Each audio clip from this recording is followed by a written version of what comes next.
그동안 겨울의 후지산 정상은 늘 눈이 쌓여 있었습니다. 그런데 이번 겨울 후지산 정상에는 여느 때처럼 눈이 보이지 않았습니다.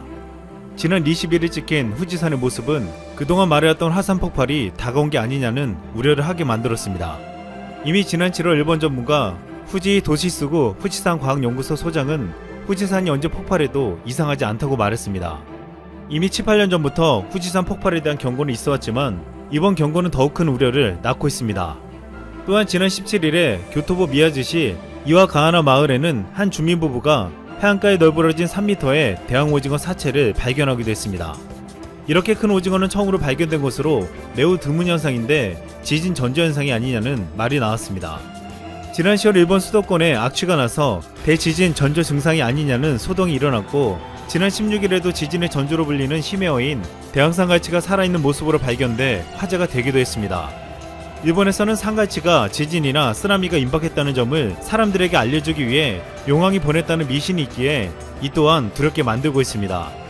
지금 일본은 대지진도 두렵지만 만약 후지산이 분화한다면 불한 지 3시간 만에 도쿄 도심과 주변 도시들이 화산재로 덮이게 됩니다. 그렇게 되면 이로 인해 자동차 및 철도 운행이 정지되고 물류가 막혀 식량 수급 및 수도 기능 또한 완전히 중단됩니다. 후지산은 약 300여 년 전에 분화했는데 약 2주 동안 분출된 재해 폐기물은 9년 전 동일본 대지진 당시에 무려 37배나 되었습니다. 이 때문에 후지산이 분화한다면 일본이 망할 수도 있다는 말까지 나오고 있습니다.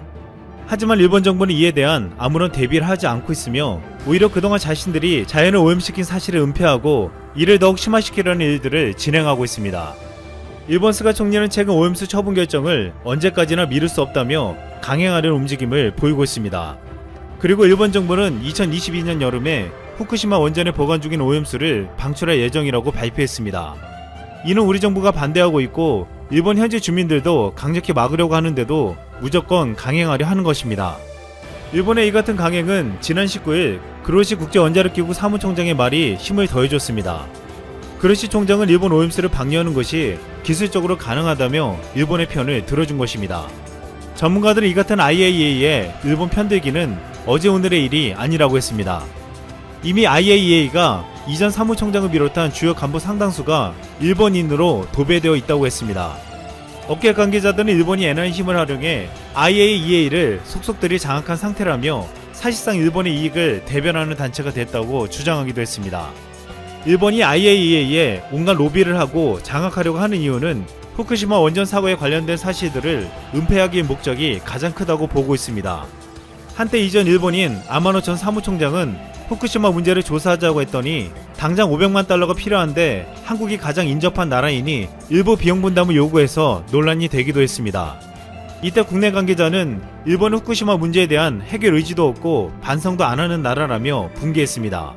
최근 일본 정부는 후쿠시마 오염도가 안전하다고 강변하며 일본 유튜브 등 홍보에 총 200억 원을 투입했습니다. 일본은 오염수를 수증기 방식으로 방출하는 더욱 안전한 방법이 있지만 이는 비용이 많이 들어서 포기하고 비용이 적게 드는 해양 방출을 선택하면서 고작 200억으로 홍보하며 위험성을 은폐하려 하는 것입니다. 실제로 후쿠시마 지역은 방사선 유출에 안전이 크게 위협받고 있습니다. 하지만 일본 정부는 이 지역의 인구가 회복되지 않는다며 가구당 2천만 원을 줄 테니 후쿠시마로 가서 살라고 말하고 있습니다. 최근 체르노빌에서도 원전 사고가 30년이 지났지만 50km 밖에서 농작물의 방사성 물질이 범벅이 되어 발견된 바 있습니다. 세계적인 전문가들은 일본도 30년이 지나도 쉽게 없어지지 않을 것이라고 했지만 일본은 위험한 행동을 하고 있습니다. 이렇게 일본은 자연재해에 제일 취약한 나라이지만 자연재해를 막기는커녕 자국민을 비롯해 우리나라와 전 인류를 위험에 빠뜨리는 일을 감행하고 있습니다. 일본은 역사적으로 전 세계를 비롯해 우리나라에 큰 피해를 주었습니다. 하지만 반성은커녕 과거를 지우며 똑같은 일을 반복하고 있습니다. 오늘은 일본이 지우려고 하는 역사의 중요한 한 부분을 다시 한번 살펴보고자 합니다. 과거 일제치하에서 우리 선조들이 독립운동을 하던 당시 호머트 헐버트와 함께 한국을 위해 몸을 바친 한 영국인이 있었습니다. 한국에서 나중에 건국훈장 대통령장을 수여받아 독립유공자가 된 어니스트 베델입니다. 1904년 러일전쟁 발발 직후 32이라는 나이의 베델은 영국 신문사 데일리 클로니클에 특파원 자격으로 한국에 들어왔습니다. 당시 전세계 뜨거운 관심사였던 러일 전쟁의 취재를 위해 입국했지만 베델은 일본이 한국에 저지르는 만행을 그냥 지나칠 수 없었습니다. 일본의 제국주의 동맹국이었던 영국은 친위적인 기사를 요구했으나 베델은 정의감에 그 말을 듣지 않았습니다. 베델은 오히려 일본의 행동에 분노해 덕수궁화제는 일본이 저지른 일일 가능성이 크다는 반대 의견의 기사를 과감하게 게재했습니다. 베델은 이후 데일리 클로니클에서 해고되었습니다. 해고 후는 한국에 영자신문이 없다는 점을 알고 한국에서 영자신문 사업을 계획했고 1904년 민족개몽 독립운동가들의 지원을 받아 구한말 대표 정론지 대한매일신보를 창간하기도 했습니다. 그는 대한매일신보를 통해 일본의 제국주의 식민지 정책을 강렬하게 비판했습니다. 영국인들은 치해법권의 보호를 받을 수 있었기에 대한매일신보는 항일의 중심 언론이 되었습니다. 베델은 대한제국이 외교권을 뺏기자 문화재를 약탈한 한 일본인의 만행을 목도했습니다. 다나카 미스아키 일본 국내 대신은 고종황제가 기념으로 나에게 하사했다는 거짓말을 하며 고려시대 유물 경천사 10승석탑을 해체해 도쿄로 가지고 갔습니다. 이 사기 행각을 들은 베델은 대한매일신보에 이런 기사를 실었습니다. 개성군과 풍덕군 접경 지역에 있는 경천사탑은 고려 공민왕 때 공주를 위해 옥석으로 10층 높이로 세운 수백 년 된 유물이다. 그런데 무슨 허가를 받았는지 일본인들이 그 탑을 무너뜨려 일본으로 실어간다 하기에 두 군민들이 구름처럼 몰려와 빼앗기지 않겠다고 결사적으로 맹세했다고 한다. 베델은 이 기사를 쓰며 전세계에 알렸고 일본의 국내 여론도 이 같은 행동을 문제 삼게 만들었습니다. 일부 일본인들조차 탑의 반환을 요구하기 시작했습니다. 계속된 반환 요구 끝에 1918년 경천사 10층석탑은 고국으로 돌아왔습니다. 어니스트 베델은 우리나라에서 영원히 사라질 뻔했던 경천사 10층석탑을 지키는데 중요한 역할을 했습니다. 당시 헤이그 특사와 3.1운동을 지원한 미국 선교사 호모 털버트 박사는 베델과 함께 석탑의 반환을 도왔습니다. 하지만 이후 악랄한 일제는 온갖 수를 써서 베델을 추방하고 대한매일신보의 폐간을 모략했습니다. 결국 베델은 재판에 회부되었고 영국 영사관 고등법원은 6개월 근신형과 3주간 금고형을 내렸습니다. 이후 상하이로 끌려가 3주간 금고형을 살고 2차례 재판을 받으며 베델은 스트레스와 과로로 심신이 약해졌습니다. 결국 베델은 37이라는 젊은 나이에 한국에서 생을 마감했습니다. 그는 죽는 순간까지도 한국을 생각하며 이 같은 유언을 남겼습니다. 나는 죽을지라도 신보는 영생케 하여 한국 동포를 구하라. 2년 전 베델의 손녀는 한국을 찾아 할아버지 유품을 기증했습니다. 그녀는 할머니가 할아버지가 돌아가신 뒤 영국으로 돌아왔지만 어려운 시절을 보냈다고 했습니다. 할머니는 한국에 살던 때를 좋아했고 한국 사람들을 좋아했다고 했습니다. 어릴 때 종종 한국 이야기를 들려주곤 하셨는데 할머니는 할아버지를 죽음에 이르게 한 일본은 절대 용서하지 않았다고 했습니다. 어니스트 베델은 영국인이었지만 한국을 위해 목숨을 바쳐 싸워주었습니다. 일본은 지난해 과거 강제징용 문제로 한국의 경제 보복을 하고 최근에는 독일 베를린시에 세워진 소녀상을 없애기 위해 온 나라가 나서서 저지하려 했습니다. 하지만 한국은 일본의 경제 보복에 맞서 싸워 오히려 일본이 피해를 보게 만들며 이를 기회로 국산에 나서고 베를린 소녀상은 결국 독일 시민들과 연대하여 지켜냈습니다. 많은 이들은 역사를 지우는 일본은 역사의 심판을 받을 것이고 자연을 오염시키는 일조차 자연의 심판을 받게 될 것이라고 말하고 있습니다. 중국에서 코로나19 신규 확진 환자와 무증상 감염자가 각각 16명과 44명 늘어났습니다.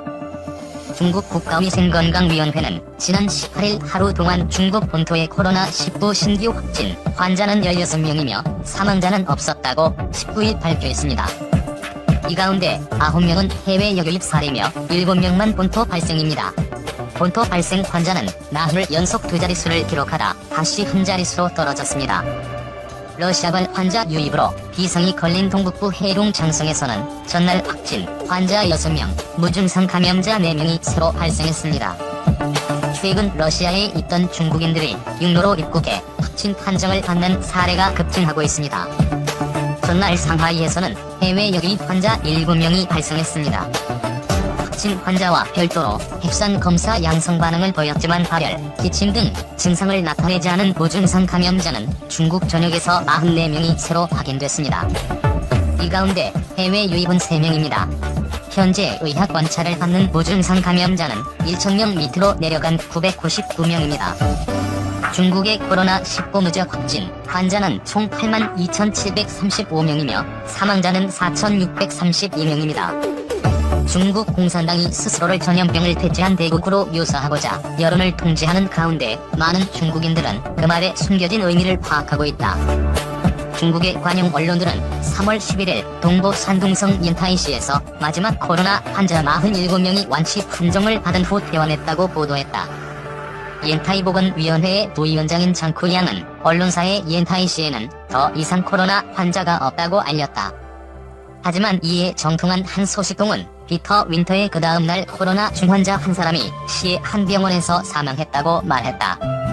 그 소식통은 상부의 질책을 두려워하는 여러 현지 정부는 코로나19 발병 건수가 0으로 감소했다고 보도해야 한다고 설명했다. 사망 건수가 더 늘어나더라도 신종 코로나 바이러스 건으로 계산되지 않습니다. 그가 덧붙인 말이다. 2월 중순부터 코로나19 발병 건수가 0으로 감소했다는 보도가 중국 전역에서 자주 등장했지만 많은 사람들은 그와 정반대되는 내용을 제보하고 있다. 산둥성 서우광시의 여러 소식통들이 피터 윈터에 전한 말에 따르면 현지 정부는 코로나19 사망자 수를 은폐하였으며 사망자 친척들의 입을 막기 위해 금전을 제공하기도 했다. 그 결과 전염병이 억제되었다는 거짓 인상이 심어진 것이다. 피터 윈터는 이런 종류의 제보를 전국에서 계속적으로 받고 있다. 사람들이 정부가 검열한 뉴스를 보는 반면 실제 상황을 알고 있는 관계자들은 그들의 친척들에게 전염 위험이 아직도 크니 집에 머물라고 신신당부. 이런 정보의 불일치에 사람들은 불안해한다. 익명으로 피터 윈터에 얘기한 한 남성은 많은 중국인들이 정부가 발표한 뉴스를 정반대의 시각으로 보는 법을 배웠다고 말했다. 한매로 그의 아내는 정부가 올해 곡물이 풍부하다며 중국이 곡물 부족 사태를 겪을 것이라는 루머를 부인한 직후 양식을 얼마 비축하기로 했다. 관영 언론과 정부 관리들이 곡물 부족에 관한 뉴스를 부인하면 할수록 더 많은 사람들이 양식을 사기 시작했다. 그들의 공포는 당국에 대한 불신의 표시이다. 아이들조차 정부의 정보에 혼란스러워한다. 산둥성 더저우시 종현의 초중학교에서는 전염병 예방 수업을 마련했다. 그 수업에서 교사들은 교육국이 제공한 정보에 따라 코로나 바이러스는 박쥐에서 유래했다고 설명하며 이를 먹고 전염병을 유발시킨 자들을 비난했다. 학생들의 한 학부모는 피터 윈터에 이렇게 말했다. 아들이 혼란스러워해요. 정부가 코로나19의 책임이 미국에 있다더니 이제는 박쥐에서 유래했다고 말하니 말이에요. 온라인상에서도 유사한 질문이 올라왔다. 한 네티즌은 이렇게 말했다. 중국 공산당은 미군이 우한에 전염병을 가져왔다고 생각하면서 왜 비밀을 그렇게 오랫동안 감추어왔나요? 중국 정부와 미국이 한통속입니까? 바이러스가 미국에서 유래했다면 미국과의 통로를 진작 차단했어야지 왜 오히려 미국이 중국발 비행기를 차단한 첫 번째 국가라며 비난했습니까? 거짓말 하나를 숨기려면 1000개의 거짓말이 필요하다는 속담이 있다. 비국적이게도 전 세계는 중공의 거짓말로 엄청난 대가를 치르고 있다. 신종 코로나 바이러스 감염증 중격 등으로 전 세계 달러 수요가 늘고 있지만 중국은 미국에 대한 의존을 꺼리고 있다는 관측이 나왔다. 18일 홍콩 매체 사우스 차이나 모닝 포스트에 따르면 코로나19 여파로 기업들의 대금 결제를 위한 달러가 부족한 상황이지만 중국은 달러를 얻기 위해 미국의 도움이 필요하다는 이미지를 원하지 않는다는 게 전문가들의 의견이다. 또 미국도 미중 무역 전쟁 등을 통해 중국과의 대립을 심화시켜온 상황에서 중국에 도움을 주기 위해 서두르지 않는다는 것이다. 그런 만큼 전 세계 금융시장에서 달러화 부족이 계속되고 중국이 미국과 상호통화 협정을 체결하지 않을 경우 중국은 외채를 갚기 위해 외환 보이고를 사용할 가능성이 높아질 것이라는 게 SCMP 설명이다. 앞서 미국 연방준비제도는 코로나19 등으로 인한 경제 충격이 우려되자 지난달부터 기준금리 인하와 자금 공급 계획 발표 등으로 유동성을 주입해왔다. 또 한국은행을 비롯해 9개국 중앙은행과 통화스와프 계약을 체결하면서 통화스와프 체결국을 14개국으로 늘렸다. 하지만 여기에 중국과 러시아, 터키 등은 포함되어 있지 않다. 미국의 이러한 조치는 많은 국가와 회사들이 달러화 표시 부채를 갚는 데 어려움이 있다는 점을 보여주는 것이기도 하다. 달러를 찍어낼 수 없는 국가들은 미국에 더욱 의존하게 되고 이에 따라 미국의 힘이 더욱 커지게 된다. 홍콩 라보뱅크의 아시아 태평양 금융시장 조사 책임자인 마이클 에브리는 중국은 미국에 의존해 달러를 주입받기를 원하지 않는다면서 이는 미국의 긴급 구제처럼 보일 것이며 암묵적인 정치적 단서도 붙어 있을 것이기 때문이라고 말했다. 그는 또 백악관이 중국을 전략적 경쟁자로 규정하고 기업들이 생산기지를 미국으로 옮기도록 압박하는 상황에서 미국도 중국 기업을 돕는 것으로 비치기를 원하지 않는다라고 해석했다. 스탠다드 차타드의 스티브 잉글랜더 통화전략 북미 매크로 전략 대표는 중국, 홍콩, 러시아 중앙은행도 혜택을 볼 수 있겠지만 정치적 배경을 고려할 때 이를 요청할지는 의문이라고 평가했다. 중국은 달러 의존을 줄이기 위해 위안화 국제화에 공을 들여왔지만 위안화는 달러를 대체할 만한 안전자산으로 평가되지 않고 있으며 국제적으로도 위안화 결제는 여전히 저조하다. 아울러 중국 정부가 외화 해외 반출을 막기 위해 엄격한 자본시장 통제를 유지하는 것도 문제로 지적된다. 반세기 만의 역성장, 그래도 시장은 낙관론의 무게. 중국의 1분기 GDP가 발표되자 중국 상해종합지수는 주춤하는 듯 했으나 오히려 상승폭을 키웠다. 생각보다 나쁘지 않았다는 인식이 반영된 것이다. 당초 중국의 GDP에 대한 시장 전망치는 천차만별이었다. 로이터가 조사한 경제 전문가들은 중국의 1분기 GDP가 6.5% 감소할 것으로 내다봤다.